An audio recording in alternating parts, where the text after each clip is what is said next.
Russ, would you take over and introduce the panelists, please? And we'll go through the agenda. Okay, sure. Thanks for participating in this Sod Town Hall. The panelist is Mike Schwartz, the president.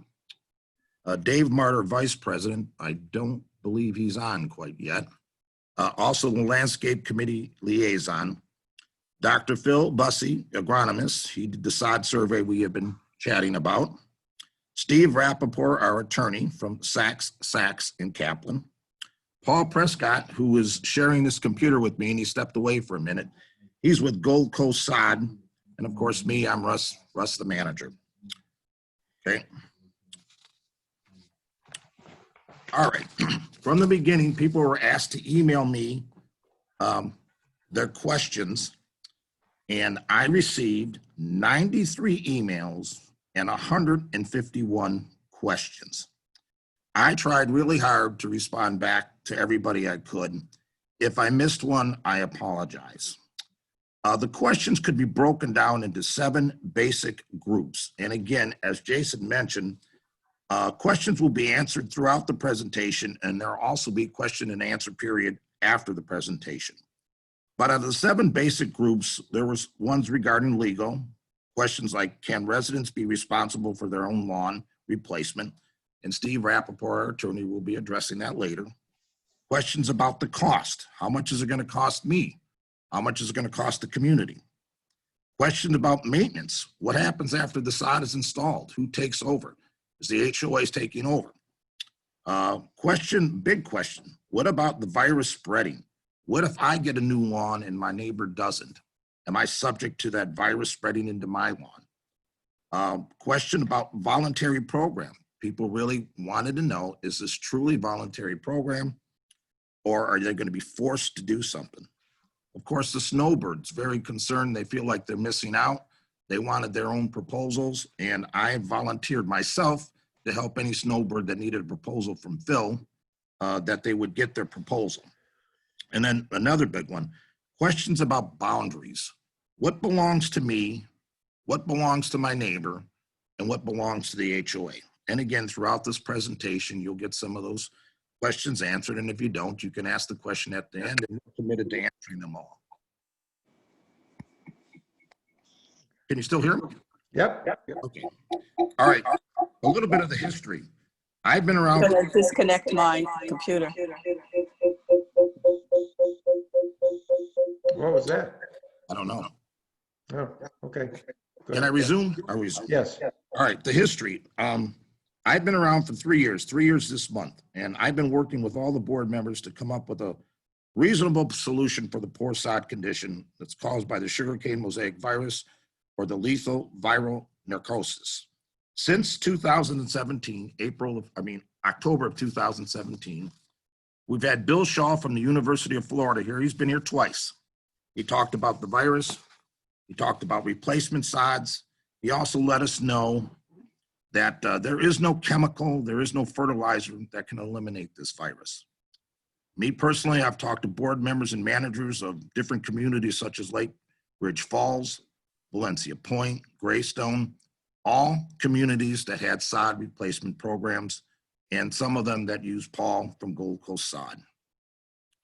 Number 3, I've interviewed and toured at least 4 different sod companies, drove them around the entire community, explained the problem, explained our findings. That included Sheffield Agricultural Services, Palm City Sod, they're from Valencia Lakes, or they're doing Valencia Lakes now, AAA Garden Center, which is a local supplier, and of course, Gold Coast Sod. 4, we sent 10 random samples of our sod to the University of Florida Plant Diagnosis Center, where they confirmed we did have the virus, but there are other issues such as something called take-all root rot. In the past several years, we have planted sod around many of the homes and in the common areas. All of it was palmetto sod, and as of now, it all seems to be holding up well. 6, in February, we hired Dr. Phil Bussey, the agronomist, to do a study on our sod, soil, and irrigation. He also went throughout the entire community, scoring everybody's lawn, And he actually returned this fall to do the exact same thing so he could have a comparison from February and March to October. Next, I have been to Valencia Lakes at least 3 times to educate myself on their sod replacement program. We're basically doing the same thing they've done.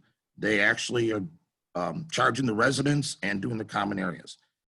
The last numbers I had is 58% of the homes have been resodded, and they've done quite a bit of their common areas, and they're doing it all without an assessment, very similar to what we're trying to do here. They have had a small increase in the quarterly maintenance to do some of those common areas. And then number 8 is the countless number of meetings we've had discussing how to pay for such a project. Option 1 was an assessment of $1.4 million, which would come to $2,028 per household. To do that, we need 2/3 of the voting residents, as long as there's a quorum of 212 people.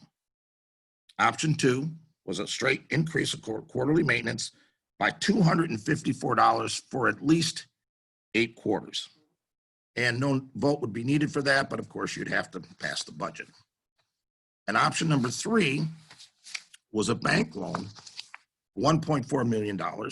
And this would require a 2/3 of all 705 residents. So in conclusion, after evaluating all the options, we felt that allowing the homeowners to replace the sod as needed is the most viable and cost-effective option for the community. So we had several questions that said, does the board have the authority to make that decision? And this is a good time to turn it over to Steve Rappaport, our attorney from Sachs, Saxon Kaplan, and he will go ahead and answer that question. Steve? Thanks. Can you hear me okay? Yes. All right. Yes. Well, thanks, Russ. Thanks, Mike, and everybody for having me here. I'll try to be as brief as possible, and certainly I'll take some legal questions if there are any that get typed into the Q&A that relate to this issue.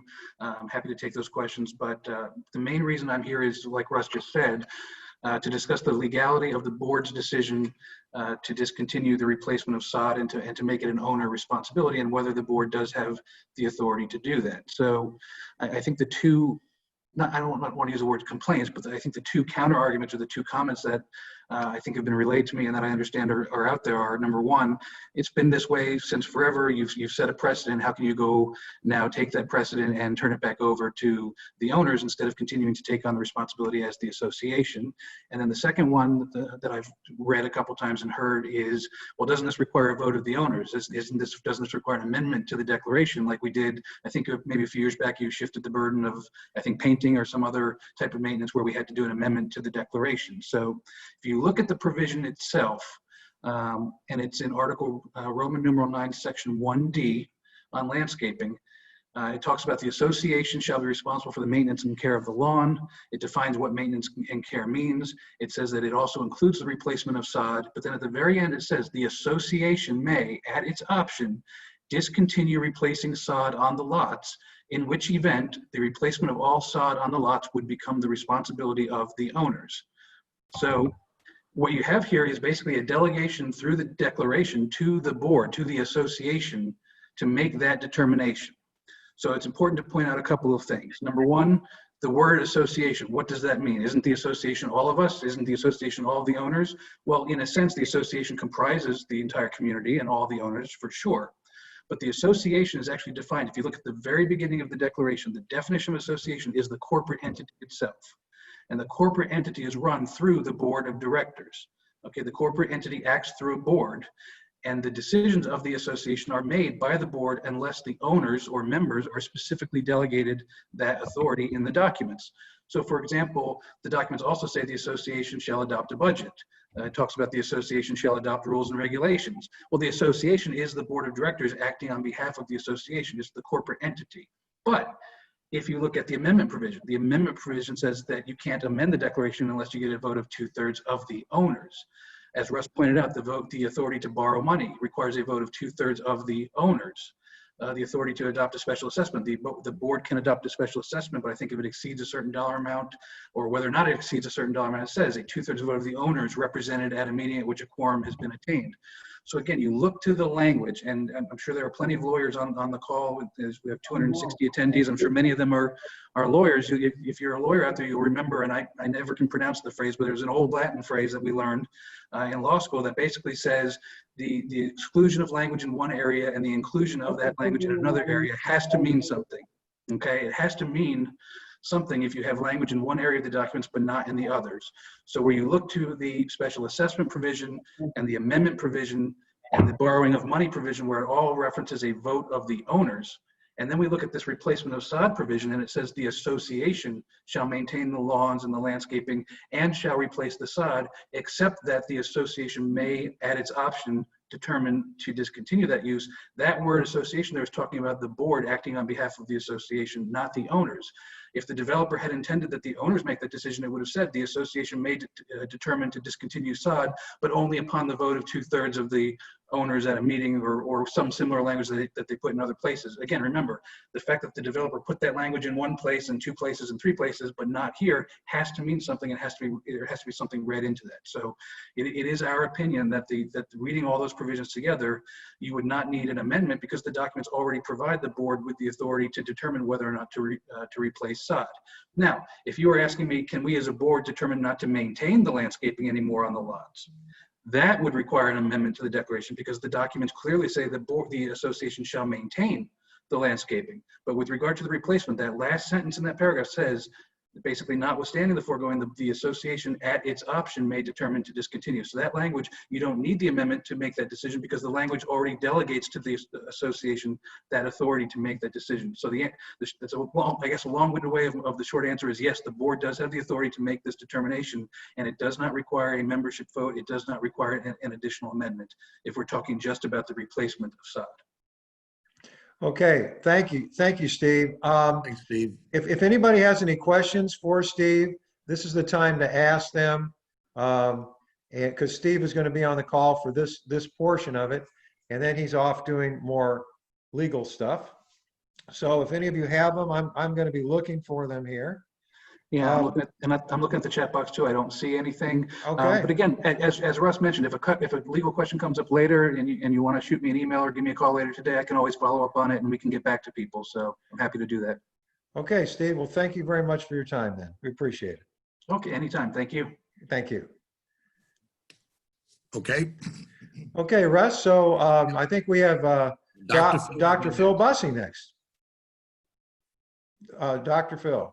Good afternoon. Thank you very much. My name is Phil Busey, and I'm an independent agronomist. I'm not affiliated or associated with any other contractor on this project. And I am retired from University of Florida.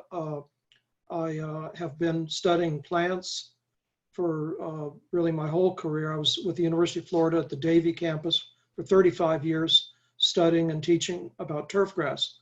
And I was called by the association back in January and really got to work February, March, and April, inspecting lawns, taking soil and water samples, making measurements of light illumination levels, and checking irrigation. I came there in the evenings to watch the distribution, and I concluded from that the idea that the Floratam St. Augustine grass lawns, and Floratam is a particular variety of St. Augustine grass, which is the main turf grass in lawns in South Florida, that the assessment that it was being killed by a virus was consistent with the facts that I had seen. Floratam has been around for almost 50 years as a variety that's performed extremely well, very aggressive and resilient. But in some communities, including Pinellas County, Delray Beach, and some other areas, it succumbed to a virus called lethal viral necrosis. And between County Extension Agent Bill Shaw and the plant pathologist in Gainesville, Phil Harmon, there's been a pretty consistent pattern of decline. And you've obviously seen that for probably the last almost 3 years at Valencia Falls. And I eliminated other possible causes. My responsibility at this point in the last few days has been to re-inspect all some 700 lawns at Valencia Falls and assess on a 1 to 9 scale, where 1 is the worst and 9 is the best, basically what lawns are okay and are going to hold nicely in the immediate future, which have gone entirely, and to try to find some lawns in the middle, where there's going to probably be a call that a homeowner may decide they want to replace or not replace. And so I'm just trying to provide an independent assessment just to guide homeowners who will ultimately make their own decisions as far as replacing the front yard and the side yards within their property line back to the end of the home. And the swales are not the homeowner's responsibility, as I understand. Most of the lake areas are on common property. So I'm only dealing in this case with the lawns, principally the front and a bit of the side lawns. And I'm going to provide Russ the definition of my numerical scale, but basically it kind of starts at 6.5 in the middle, which is just barely acceptable. And it goes up above that to lawns that there's no point in replacing, and to lawns below that I would recommend replacing. And I'll provide a written explanation of those numbers, so we don't necessarily need to go into them now, but it has to do with the potential for that lawn to hang in there another few months or a year or two versus beyond any reasonable chance of success. And people's opinions are going to vary, and we could quibble around the edges of the numbers a little bit. And to one person, a lawn that's 100% crabgrass, but it's green from a distance, it does provide some environmental benefit to the homeowner. It doesn't look great, and I would encourage people in that situation to consider replacement. But that's as I understand, the way it's going to be set up, an individual matter. And I think that's really pretty much it in a nutshell, what we're doing right now. I know there are some other questions that will probably come up, but that's what I'm trying to do, is give everybody a guidance to know where we think they stand, and the final choice, as I understand it, is totally up to the homeowner. Yes, we have a question that I think is pertinent right now, so I'm going to take it now, from a resident that said, are we going to be able to get, Russ, are we going to be able to get Dr. Bussey's rating for our lawn? And the answer to that is yes. Yes, When Dr. Bussey is done, that's going to be really great. It's going to be a great resource for you. So, so I think that will be a tremendous resource. The other thing is that Dr. Bussey did advise us on some other issues that he saw with the lawns. Russ, he has talked to, he's met with Danny from Clean and Green a couple of times. I know Paul has met with Danny from Clean and Green a couple of times, and he's also discussed issues of fertilization and irrigation and some of those other things. Russ, would you go through that for a moment? Yeah. After conversations with Phil and Paul and Danny, Danny's or Clean and Green's responsibility falls into 4 different categories. 1 is irrigation, 2 is mowing, 3 is fertilization, and 4 would be any other type of weed treatment or fungus treatment or whatever the case may be. And throughout Dr. Phil's report and conversations with Paul and Danny, the mowing for the most part is pretty good. We do have irrigation problems. We have irrigation problems, and we're committed to correcting these problems. The irrigation is going to start with timers with rain sensors, with water detection rain sensors, so they can go off, and the lawns will get the appropriate amount of water and they won't get overwatered. And then there's other issues in terms of heads and things like that. So the plan would be, once we get the program going, we're going to try to get the people that wanted their sod replaced per pod, and therefore we're going to tackle that pod with irrigation with Clean and Green and a company by the name of All Phase Irrigation, who's been here and has given us some proposals. Fertilization and other treatment is things that Paul has discussed with Danny, and I know that Phil has discussed with Danny, and they do need tweaking, and we are going to review them, and we're going to review them as a group of 4. Phil, Paul, Russ, and Danny, and Dave Martyr from the Landscape Committee, and we're going to find the right combination of things for feeding the lawns and killing weeds. So there are some areas that need some work, and we're all committed to getting that done. Everybody has the best interest of Valencia Falls in mind. We want the best looking lawns for the most reasonable price. And contrary to what anybody believes, everybody's on the same page. Board members, Clean and Green, Russ, Phil, and Paul.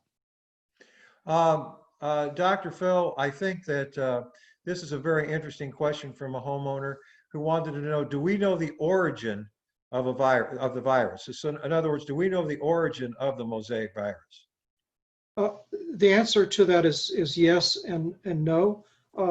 The actual lethal viral necrosis has been described as by the plant pathologists as being caused by 2, I won't call them organisms because they're a virus, but one is sugarcane mosaic virus, which has been present here in Florida for at least 50 years. It goes way back. And sugarcane mosaic virus has been known for a long time to occasionally attack St. Augustine grass, but not kill it. The new disease with the 2 viruses, the other half of that, I don't know the name of it, but it is apparently a fairly new combination. And I don't know the origin of that. I mean, I don't really even know the origin of sugarcane mosaic virus either, but that may be published somewhere. So, Right. Yeah. I think that does it. Yeah, it's a little tough, and I think that when we had Bill Shaw out there, and my goodness, we had him out here back in, what was it, 2018, Russ? We've had him twice. One was I had him twice, and you know, is a compatriot of Dr. Bussey's. You know, it's very puzzling to them. It appears in some places, just like our lawns here. It appears in some lawns, and in some lawns it doesn't. And it's been a mystery to everyone. Or else, I think if they could have found that, Dr. Phil, they might have been able to find something to spray on it and cure it too. So it's a tough one. Someone is asking, how are we able to obtain Dr. Bussey's report if we're not in Florida? I would recommend anyone who wanted to talk about Dr. Bussey's report that they would call Russ. Russ, give you a call, correct, or email you. Yeah, call or email me, yes. And certainly you would be able to. Now, remember, you'll be able to get the report on your lawn, but also if you're interested in some of the other things that he mentioned on irrigation and fertilization, certainly Russ would be able to get that information to you. Another one for this would be also for Russ and Paul and Dr. Phil. They said, how secure will our new lawn be if our neighbors don't replace theirs? How safe will our new lawns be from infestation of the current virus or the new one? Russ, you want to start with that and then see where it goes from there? Well, how about you, Phil? Want to start with that one? Yes, I'll be happy to. This fairly new virus has been it's been sought out in different samples of different grasses, including not only Floritam, but Palmetto St. Augustine grass. And as it has turned out that no other cultivar at this point has shown documented symptoms, associated with a positive test, nor has it ever been successfully inoculated in any other grass. So at least at this point, while I would be cautious not to say that Palmetto St. Augustine grass or any other variety is necessarily resistant, the kind of proof of the pudding seems to be that there's just never been an instance of symptom development that's been documented with a positive lab test. Now, Paul might have some observations as well on that subject. But that doesn't mean, absolute immunity for all time. But it does mean that we would not expect the virus to be carried from one lawn to infect another lawn. Clearly, lawn maintenance equipment can carry other pathogens from lawn to lawn, but if palmetto is effectively not capable of being infected by this virus, then it should be no problem. Thank you. I tell you what, we have a wonderful group of people out there. They're asking some absolute great questions. This is a good one. We've had a couple people concerned with, and I think Paul and Dr. Phil can weigh in on this. They're wondering if when Paul comes and he does the process of removing the lawn, removing the grass, and there could be some weeds and some debris left there. And Paul might want to speak to that, or Dr. Phil. Does that endanger the new sod coming on? In other words, if someone has the virus, and the way Paul does it, which I think is terrific, he takes the lawn out. He just takes it out. It's gone. Your virus lawn is gone. But what if there's debris, or what if there's weeds, or what if there's stuff in the dirt? Is that going to infect the brand new sod? Mike, I never really got a chance to introduce Paul, and him and I are sharing the same computers. Okay. Say hi, Paul. Hey, hello. Hey, Paul. That's why Paul. we're wearing masks, because we're sharing the same computer. That's Paul Prescott, and those of you that choose to participate in this program will become close with Paul, because he'll be giving you estimates on your lawn and all kinds of great stuff. So there he is. So Paul, the concern has been, and I think it's a terrific question. Yes, it is. If they pull my lawn out, my goodness, what if there's something left? Well, and is the palmetto going to get it? So go ahead. Well, the answer to that's kind of a two-part question. First of all, back to what Dr. Phil said, the palmetto has shown that it is definitely capable of fighting off the disease if and when it was able to be, if it was brought in from a mower or whatever. It fights it off. It's been shown that it's capable of not getting the disease. Two, I did over 600 homes in Valencia Point the same way. And I did some of them 18 months ago, did some of them 3 months ago. We've had almost zero problems with weed infestation from what was there before we took it out, due to the fact that when we're removing the lawn, there's no way to get every single seedling out of there. But what we're doing is we're putting that seedling under such a stress, and then putting back such a quality turf that as long as it's maintained and the canopy stays there, it will always fight that weed out. Now, obviously, that there's going to be birds or wind that could bring a seed from another lawn. But as far as we're concerned so far in the communities we've done, the weed problem has been less than 1%. Less than 1%. Thank you. And it goes without saying, I'm not sure if Russ mentioned this in the beginning or not, but Paul did not only Valencia Point, but he also did Lake Ridge Falls and Greystone. We did call the references, and board members, the board president, they all had great things to say about his process. And that's one of the, just to tell you that's one thing. So we have an interesting question here. Dr. Phil, you can address this. Is the virus presently showing our lawns, or will we be seeing it more in the coming months as the weather gets cooler? This virus has fairly mild symptoms, but they continue to affect grass areas for a longer period of time. So you might begin to see some yellowing, some mottling, and that would just continue over a period of time. Now, I'm going to quote Danny on this, because he said that from August to December is when he sees the problems. And when I was out there today, I did see a couple lawns that were showing what appears to be the virus. I don't know if that's going to be a universal rule, but there seems to be some kind of time of year factor. Did that answer that? Yeah, and I think that what you're saying is from from what you hear and from what you've seen, that the cooler weather does bring it on, that the warmer weather, it doesn't show it as much. So for example, last year, you were here in February, which you wouldn't call necessarily warmer weather, but it's warmer than it is in the winter. And you're seeing some lawns now that were affected, that are more affected now than they were last February in the October timeframe. So I think the question is, will they be showing, if they look at their lawn now and they say, it's kind of okay, but gee, I wonder if it's going to get worse. The answer is, yeah, it could. It could in the cooler weather. Is that correct? Or Dr. Phil? Yeah, I'm kind of going more on what Danny had said, and I think that's consistent with what County Extension may be saying. But the fact is that a lot of these lawns have already succumbed.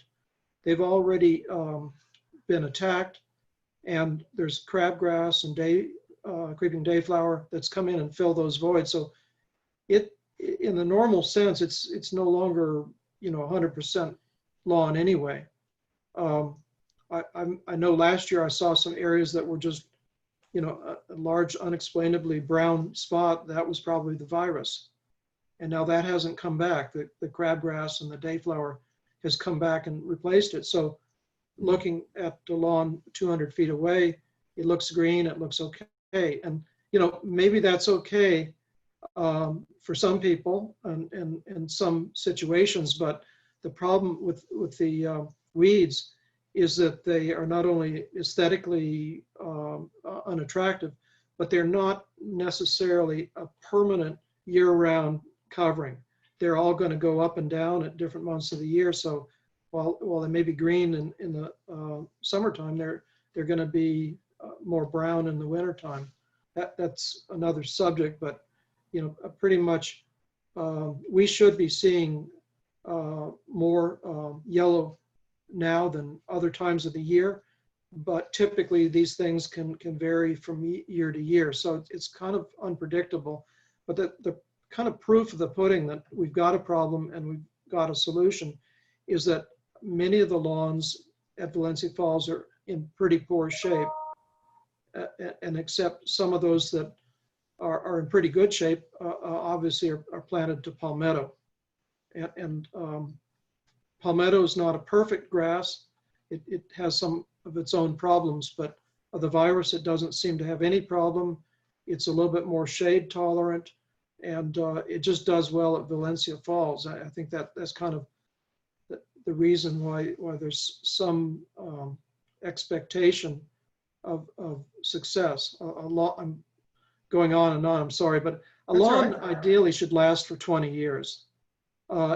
Without a virus and with reasonable mowing, watering, fertilization, it should be reasonably good 20 years from now. But Floritam really has had a pretty much 50-year track record that's been pretty good, and it may be getting to the end of its life.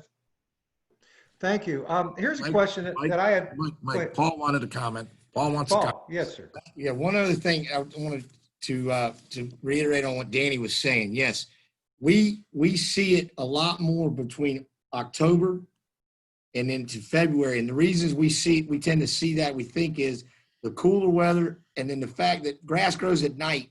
And now as it starts earlier and our days get shorter, the grass stays cooler longer. Therefore, it doesn't grow out of it. So when you start to show the disease in the fall, it doesn't grow as fast.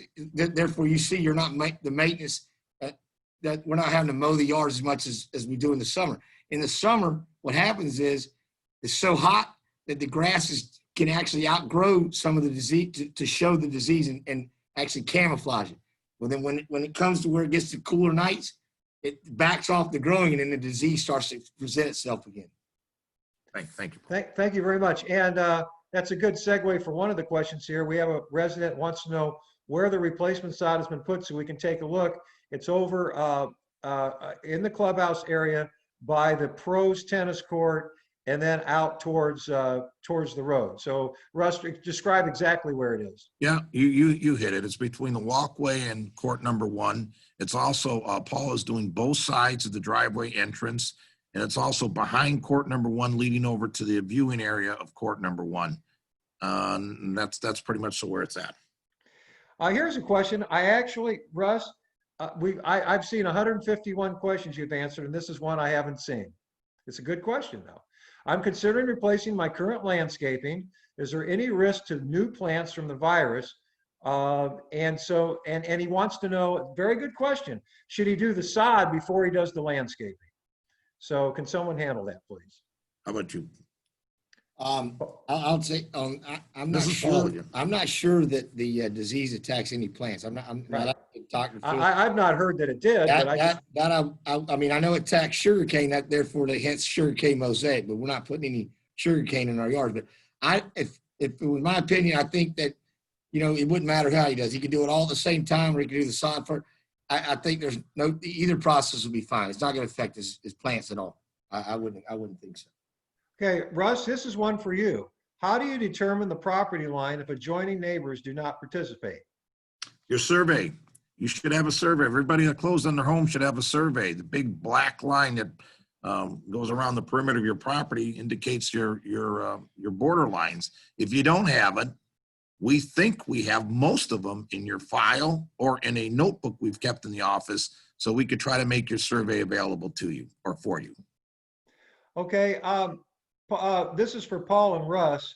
Once the new sod is installed, is there a guarantee, and for how long? 90 days, Okay, okay, unless it's an active gutter or an irrigation failure. If it's an irrigation failure, that falls on us, Mike. That's something that we did wrong. I did wrong. So right. we'd have to look at that, but 90 days. And also, Paul is committed that as long as he's around in the neighborhood, then he can make good longer than 90 days, although we're saying 90 days. Okay, and I think that goes for pricing too. We've had a few people ask, or one resident in particular asked, gee, what if the project goes into 2022? Is the pricing still good? Well, the answer is, as long as people are signed up, because what we're doing is this is a voluntary program that people are going to be able to sign up for.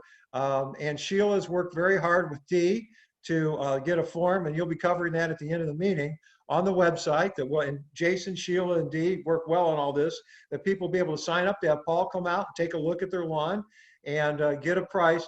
And as long as you're signed up by the end of, by the end of 2021, even if the project goes into I think it'd be wonderful. If the project goes into 2022 and Paul's still putting lawns in, gee, that's a good problem to have.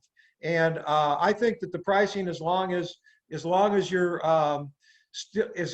still part of this program, I would say, and that's up to Paul and Russ, maybe I'm speaking out of turn, but I would say the pricing would still be good as long as it's part of this program, correct? Right. Correct. Somebody asked this, and this is really kind of interesting. Phil, you'll really like this. This will be right in your wheelhouse. We had the white fly here years ago. And actually, it was before I came here in 2011, and it was actually shortly before I was here, right around the time. And the white fly, there were bushes that were replaced, and I think, our bushes look wonderful, and I think it was a good thing to do. But some people say, well, gee, some of the places that the white fly just, the bushes can't, look, I wasn't here, I'm just hearing narratives. But, some of the white fly just came back, and, bottom line is someone's saying here, well, what if we didn't do anything? Will this virus just go away?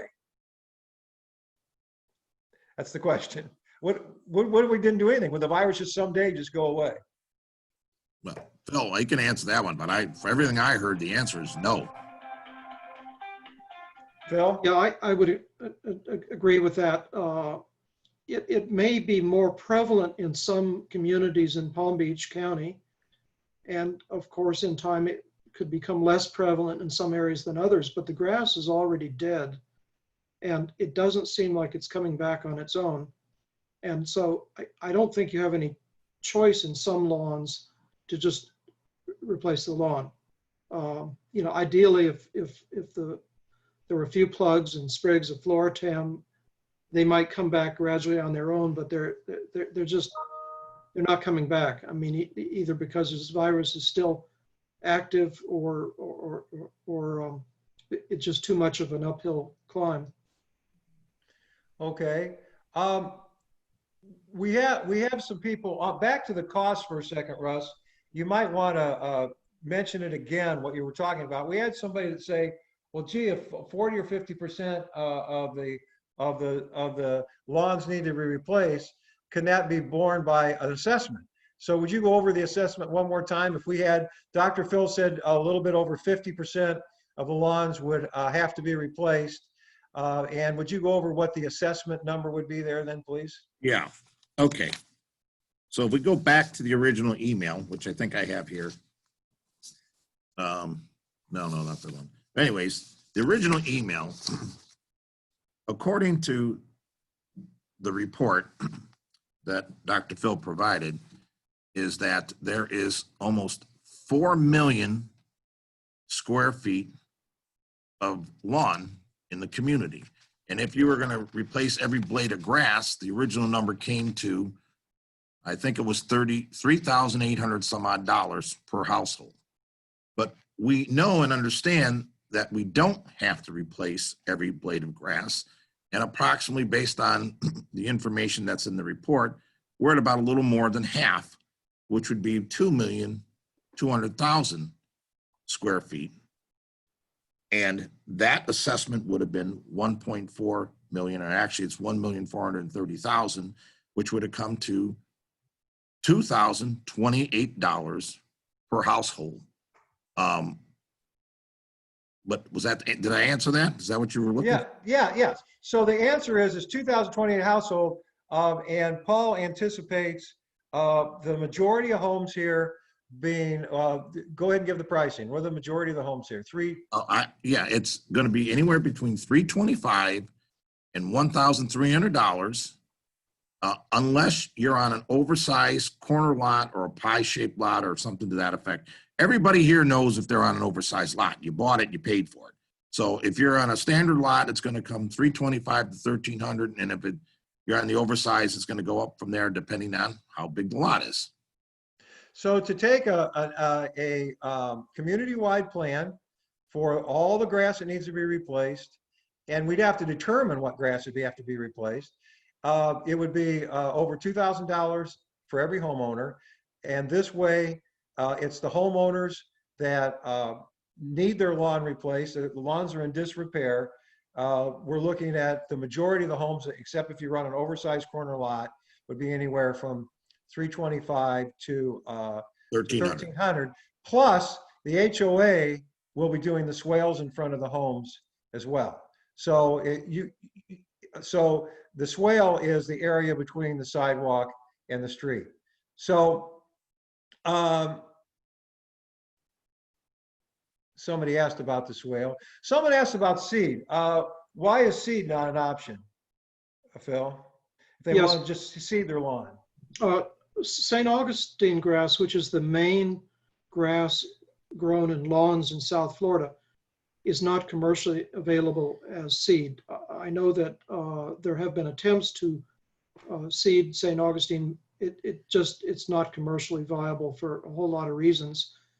And even the replacement grasses that we might use in South Florida for lawns are for the most part vegetatively propagated. There are only 2 species that are commonly planted from seed, and each offers a much greater uncertainty in terms of its success here. And they have relatively low use in lawns in South Florida. One would be Bahia grass or Bahia grass, and that's available as seed, but it is very poorly adapted to shade, and it would truly look awful. I've known a community in South Florida that they tried planting that, and it couldn't hold up in the shade. And the others, there are some varieties of zoysia grass coming down, but they would look totally different, and that would really would be something that would probably require a whole new maintenance program. So obviously you and 99% of the other people in South Florida are pretty well locked into St. Augustine grass just because of its adaptability to our area, and it's not commercially available as seed. Thank you. Another great question from a resident. This is terrific. When will the swales be done? At the same time? And that is, and frankly, Russ, that's at the insistence of our vendor, Paul, right? Paul wants to do the swale at the same time. So if someone does if someone does their lawn, they've got their swale done. That's Correct. He wants to do it while he's there. He doesn't want to make extra trips. He wants to do it while he's there. Yes, correct. People are getting excited about Dr. Phil's report. Dr. Phil's become the most popular person here. They're excited about the report. Somebody apparently misunderstands why can't they get the report? Well, I think why can't they get the rating? Well, they can. And so Dr. Bussey has not given us, he's just finished, you just finished the pod. You were in Morocco the other day, weren't you? So he hasn't given us the latest one. And the latest one's the one you have to go by. We have the February one, but we have the latest one. So once we get that from him, then Russ will send an email blast. D will actually send an email blast. And you'll be able to get your report on your lawn from Russ and D. So that's the answer to that. And that boy, you're lighting up the board, Dr. Phil, with that report. That's great. Hey, you know, I have to tell you, we're very excited about bringing him on. I don't know that there's anyone else that has done this, that has brought out somebody to evaluate every lawn. And I remember when we first had him do it, people were like, he's not going to go to every house. Well, he does. And go ahead. Twice. Twice. Someone's talking about, they want to know the fairness of the fact that through the years that the HOA through many years have replaced some lawns. And when Danny started replacing the lawns year ago, he had the foresight. And what's so funny is when we first started talking about this, and Dave Martyr will attest to this, we started talking about this 2 or 3 years ago. And Danny's like, it's palmetto, you know, go ahead and do your studies. It's palmetto, that's what it is. You know, you're going to come up and figure out that's what it is. And that's what he'd been replacing stuff with. He'd been replacing lawns with it. He'd been replacing common areas with it. He's kept saying it's palmetto, that's what it is. Well, long story short, we did go, we studied it, we looked at everything, we talked to other communities, and it turned out that palmetto is the best for us. And people are saying, well, gee, since you've been doing that for all these years, is this fair to now have it a situation where homeowners get the choice? Well, the answer is we have to deal with the problem we have now. And the problem we have now is we have a several $million problem, a several $million problem. Other boards have sat here too. We've talked to other board members. There's been different board members on the board the last few years. We've all dealt with the same problem. It's a several $million problem. We don't want to string it out over 6 years. You know, somebody said, well, gee, do it like paint. Well, yeah, okay, spend $100 a quarter for 4 quarters for 6 years. What are you going to get? You're going to get a 6-year plan. Who's going to pick the pod that comes on first? You know, so that didn't work. So then we're like, well, gee, we could do a maintenance for, you know, $250 for a quarter, for 4 quarters, for 2 years. Well, we don't want our maintenance to go up like that. That's crazy. And then somebody says, well, you could do an assessment. Again, it's a problem that it's 1.43 for the amount of sod that Dr. Bussey evaluated. It would be an enormous assessment, and 2/3 of the people voting would have to pass that assessment. So the answer to the question is, yeah, the HOA has done this throughout the years. We put palmetto in, but the issue is now we have to deal with the problem we have now. And we felt like the best way to deal with it is give the homeowners an opportunity. Now, one other thing I want to say, and I don't want to wax on too long, but one other thing I want to say is people have said, well, do nothing. Let's just let it sit and let's just see, maybe it'll go away or do nothing. Okay, if we do nothing, what's going to happen? People are going to get a hold of Russ, which they have, Russ, and said, how do I replace my lawn? Just tell me how I replace my lawn and I'll replace it. So we'd be back to square one. It would be like, well, at some point, we'd have to say, go to the ARC committee, and the ARC committee would say you have to replace with palmetto, and then you'd be getting a price that's much higher than Paul's price. And that's, so when you think about this thing, it's always goes full circle, and that's what we've been dealing. And believe me, we've been pulling our hair out for 2 or 3 years on this. And we finally came up with a solution that we feel is the best solution for the community. So, okay. Russ, could you address this? Or Dave Martyr can address, Dave or Russ can address this. They're saying, what about our backyards? What about our berms? What about the roads? What about the hedges? Well, the hedges and the roads, we're going to have to, the HOA is going to have to do to that. But Dave, would you address, please, a little bit about side yards, sight line, backyards, and all that? You're on mute right now, though. Dave, you're on mute. Dave, he's on mute. How's that? Can you hear me? You're good. Yeah. So Okay. address what people say, gee, if I want to take care of the berm or the backyard or the side yard. Go ahead. Yeah, this was in order to make the project work the way we had anticipated, doing the backyards became a much more difficult problem because you have you have rear lot, the portion of your rear of your lot only goes back a certain distance. The rest of it is HOA property going back to the lake for those properties that have lakes on their rear lots. And the program in terms of dollars wouldn't have allowed for the HOA to do that. However, what we said, that is, if a homeowner is desirous of doing the rear of their lot, they would then negotiate that with our vendor. And the reason being is there would have to be additional measuring in order to determine where the lot owner's property line is and where the HOA property is. But the program that we've developed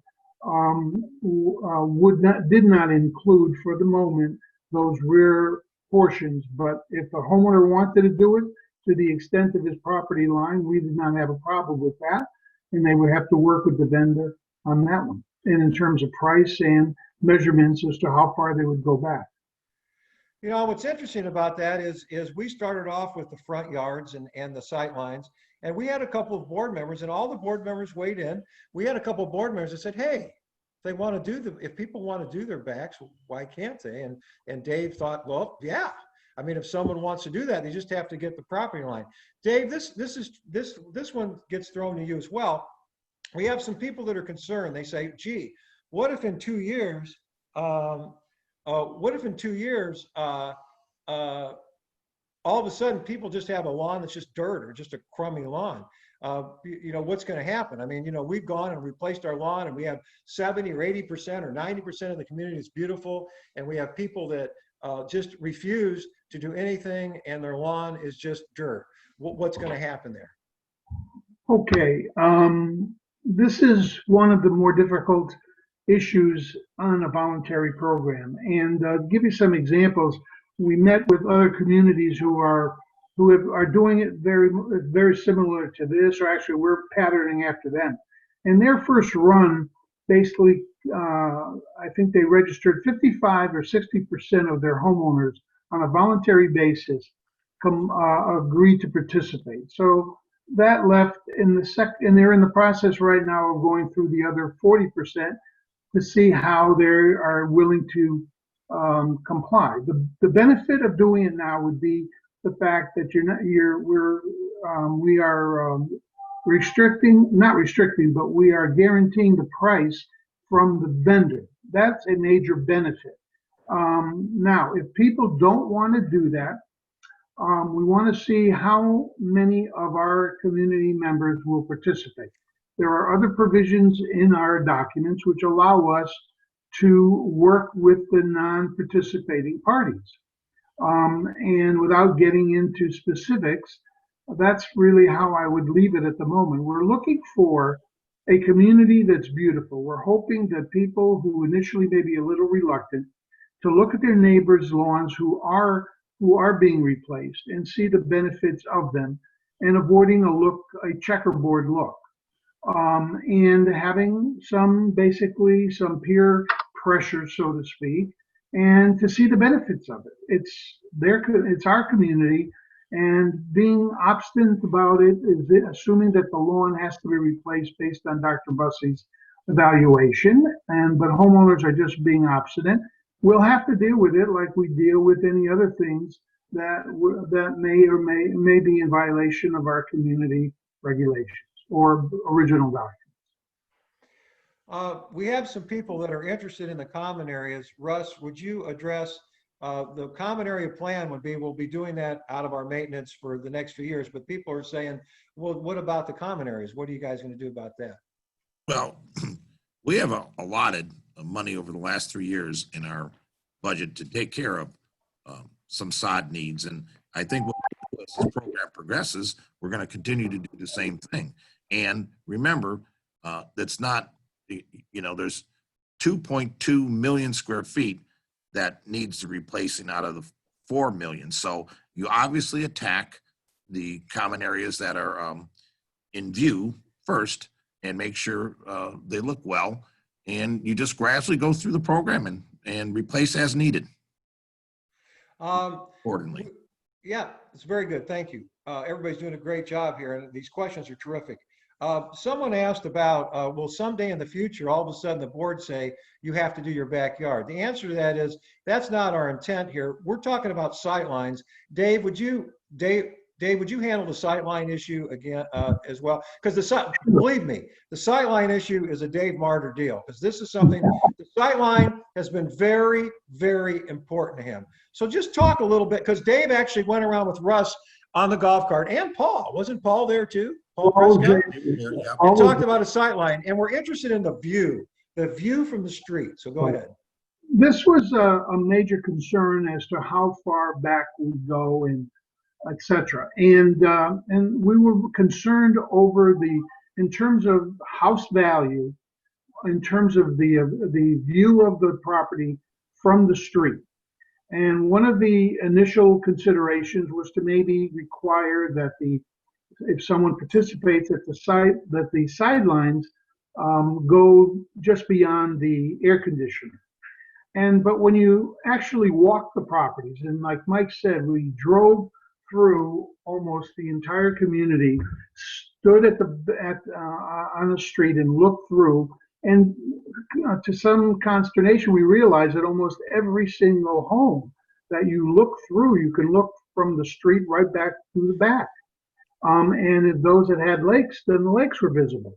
So the completion or requirement that the sod on the sidelines that require it only go back to the air conditioner didn't really seem to solve the problem, because it left an area that was quite visible all the way back to the back of the house. So in order to address that, what we did is we agreed that it would go back to the end of the foundation of the house, not including the lanai.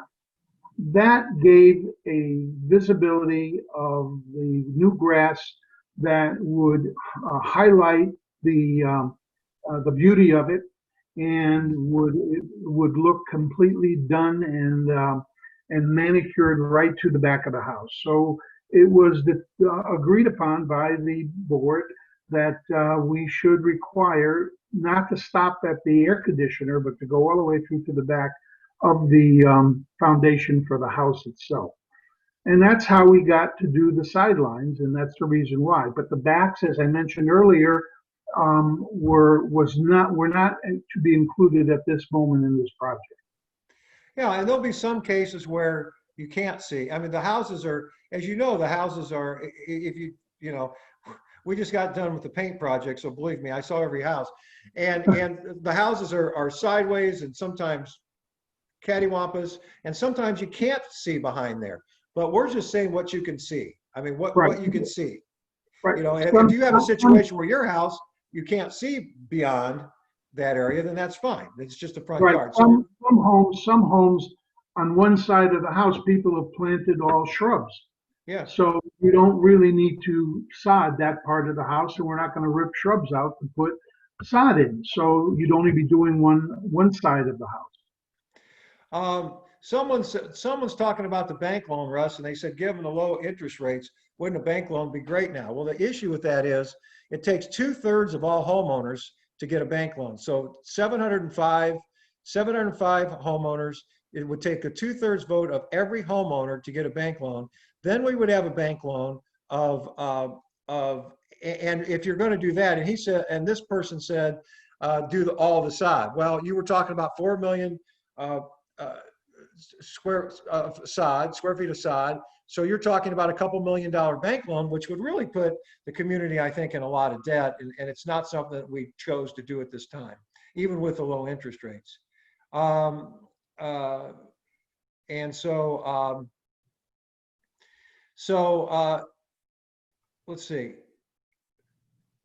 What we were talking about is we had a homeowner that was concerned that, well, in the end, it is a voluntary program, and basically we're going to sit here for a year or two, and we're going to hope that people who need the lawns replaced will replace the lawn. But just like if your driveway needs to be cleaned, or if something else is in disrepair, there could be a situation where in the future, after this program's over, where we would have to address that. But we're optimistic that we have a lot of lawns that don't need to be replaced.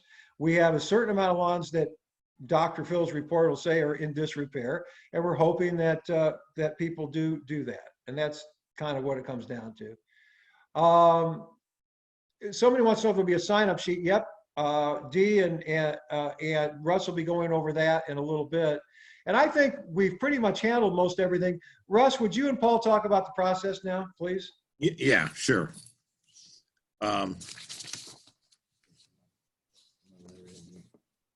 I am right here. Okay. But why don't we start with Paul just giving a 2-minute briefing of who he is and what he does. So, and then we'll go into the process. So say hello to everybody, Paul. Hello. My name is Paul Prescott. I'm the owner of Gold Coast Sod. I've been in this business since September '94. I grew up in South Florida. My family's been in agriculture basically all my life.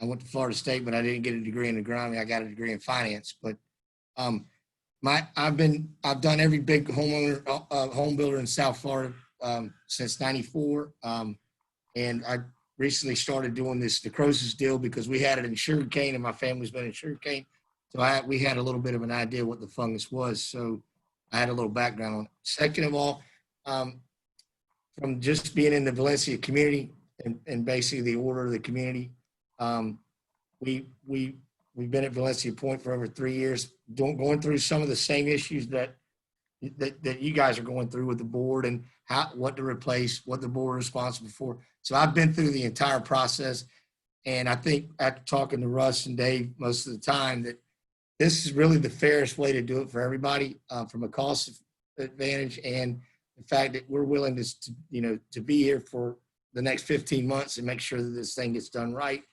So, you can go back and forth with anything. There's always some other way to do it, but I've seen it done in 3 different communities, and from what I've seen, the assessments in Lake Ridge and things like that, this is the most cost-effective way to do it. It just really is. Okay, so the process. Okay, on the website right now, thanks to Sheila and Dee and Jason, if you go to the FYI tab and you hit the drop-down box, you'll see sod. You click sod, and a registration form will appear. You fill out the registration form, you press submit, and it comes to me in my email. I'm going to gather these registration forms. I'm hopefully going to divide them up by pod, but we're going to start to see who signs up and who registers. And then when we get at least 30 forms, and that really shouldn't be difficult, Paul will start setting appointments to come visit each and every homeowner. So during the appointment, Paul will do a visual analysis, and he'll prepare your estimate. The cost, again, we've talked about it, will be anywhere between $325 to $1,300 unless you have an oversized lot. And as it stands now, we've talked about this a little bit, the prices are locked in until December 31st, 2021. Again, we talked about this. This is for the fronts and the sides of the homes up to the back of the house, not the lanai area. Paul will be requesting a 50% deposit, and the balance would be due upon completion. He also requests that decision makers are there at the same time, so there's not a lot of back and forth. You don't have to make up your mind immediately, but it's great to do the presentation to everybody that's in the home, and this way everybody's on the same page. Okay, you're responsible for, what's on your survey, and that, you're gonna run into this with the 0 lot lines and how do you split with a neighbor and all that. Remember, we have quite a few of the surveys in the office. If you don't have them, we do. I hope we do. The HOA will do the swales between the sidewalks and the street. We already talked about this. There'll be a 90-day warranty unless it's an active gutter or an irrigation failure. And Paul won't start until we have 25 signed contracts, because he needs to do it by truckload is what it boils down to. And 25 homes is basically a truckload. That's what we did right out front here today is that's a full truck is what we're working on right now. Okay. So once Paul comes to the house and he does this and you make your deposit and you've got your estimate forward, then the process begins. So what he does is just as he did here, for those who had a chance to watch, he comes to the home and the first thing he does is locate the sprinklers, and he's doing that with the assistance of Clean and Green.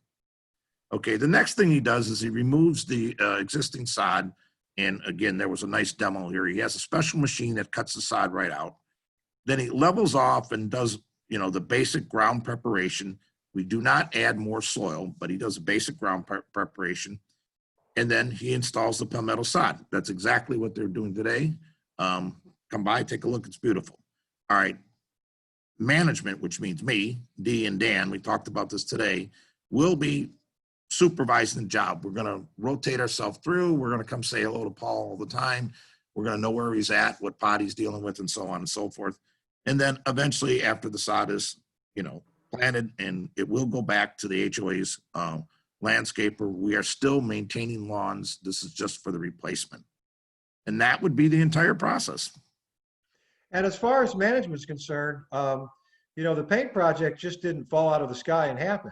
I mean, how many times a week did you talk to Patrick? I talk to Patrick daily, and I visit. Yeah. And he went to homes. So management will be overseeing this. It's not like just like you did the paint project. And right. We've had a few questions on roots, and I think it's kind of interesting. Every house is different, and every swale's different, and every yard is different. And people say, well, what happens if there's big tree roots? You're just going to have to be handled on an individual basis is the answer to that. I mean, between Paul and between Russ and whatever, we're just going to have, we're going to do what we can do if there's tree roots there. Is that correct, Russ? Yeah, that's correct. And yeah, tree roots are going to cause a problem. I mean, if there's these tree roots and we have enough of them that are just so big, and they protrude out through the lawn. Somebody says, well, you just grind them out. Well, that doesn't always work, because you're messing with the strength of the tree. So you just can't do it. So it's really going to case by case. Yeah. The question in a sense is almost too broad. It's kind of like, well, show me the tree roots, and then we'll give you the answer. You know what I mean? Right. You can't just give an encompassing answer of what are you going to do about tree roots. It's got to be, you have to see the tree and the tree root to see what's possible. Well, very realistic is that Paul and I would go over there and take a look at it, probably with the homeowner, and say, well, it can't be done, or, well, we could do this, or whatever the case may be. But we'd have to look at it on an individual basis. Hey, this is a really cool question. This is one I hadn't seen before. Now I'm up to over 200, and I haven't seen this one before. Is the color, density, and consistency, this is for Phil, is the color, density, and consistency of the new and present grass the same? In other words, will the palmetto look nice with the rest of the grass we have here? I know a lot of the grass we have here is palmetto, but I think this person is asking, will it blend in nicely? Phil? Well, it will look a little bit different. The floor tem is more of a bluish green. I would probably say grayish green, but it looks more bluish, and the palmetto is more just bright, solid green. I don't think it's going to stand out too much. I saw one lawn today where there was a mixture, and I had to get up close to realize that there were two different grasses mixed together. I think there will be times of the year when the palmetto may look a little yellowish. I have noticed that. I think it probably needs a little bit more fertilizer. It looks quite good at Sabina, but there's some isolated lawns elsewhere. When the floor tam is healthy. It looks very good. And the two grasses growing side by side. I think you'd have to know they're different grasses before you'd really see the difference. Yeah, and Phil and Paul and Danny will be working together on the irrigation. You know, we've had a couple people say, and I've heard this ever since I moved in here, and the 200 and some people that are left on the call, some of them have probably mentioned it. Gee, it was raining out and all the sprinklers were still on. I mean, you're going to be looking at some clocks, right, Russ? You mentioned that. Yeah, yes, we have all phase irrigation, and that's all part of the plan. Let me repeat what I hope happens. We take these registration forms, we group them by pods. Hopefully there's enough. Then Paul, myself, Dr. Phil, maybe not, and Danny go to the pod and figure out, here's where we're starting, here's where we're ending. What are we going to do to improve the irrigation to this particular pod? And almost immediately, it's going to come to a time clock that has a better zone control and rain sensors. Mike, one other question too that may come up. They're going to ask you probably when will they begin to start mowing my new lawn again? So you didn't get that. Whatever lawns we do, they will be back under your guys' control between 2 and 3 weeks, depending on the install and when Danny's what day he does your community. So I would say 2 to 3 weeks they'll be back in normal rotation. Okay, good. Someone said, well, if I have part of my lawn done, and I have and part of it looks great, and there's a little bit that doesn't, what do I do? The answer to all this is Paul's going to have to come out and look, but Paul's going to have to come out and look at your lawn. I mean, the thing is, again, we've got to see the lawn. I mean, you know, he wants his grass. For the most part, Paul, you can answer that. You want your grass down in the area. You don't want to mix it. Yeah, we talked about that. There, for exactly what you just said, there is no partial. You're going to do the whole front and sides, or you're not, because you don't want to. He doesn't. That would happen. Well, now look what's happened to my lawn. It's either all or nothing. He won't do partials, and I really, frankly, I don't blame him. Yeah. We have someone that's again back to the fact that through the years, palmetto's been put down there. And I think my answer to that was pretty clear, that we have to deal with what we have in front of us right now. And what we have in front of us right now is a $1.4 million issue that we're trying to deal with in the most cost-effective way. And this is the most cost-effective way. Someone wants, oh, this is interesting. Someone said they'd like to see their before they register, they wonder what Dr. Bussey thinks of their lawn. Well, this is going to come up pretty quick. I mean, Dr. Bussey's going to be getting the stuff to us pretty quickly. And I think that, you know, certainly you don't have to sign up tomorrow. I mean, just you can wait to get what Dr. Bussey thought of your lawn before you sign up. That's no problem. There's no rush there. And someone again is saying, how do you get the sign up form again? So would you go through the FYI tab again, Russ, please? Yeah. So you go to our website, and on the top there's an FYI tab. You click on that tab, and it says sod. You clicked on that, and I did it right before I came to this meeting.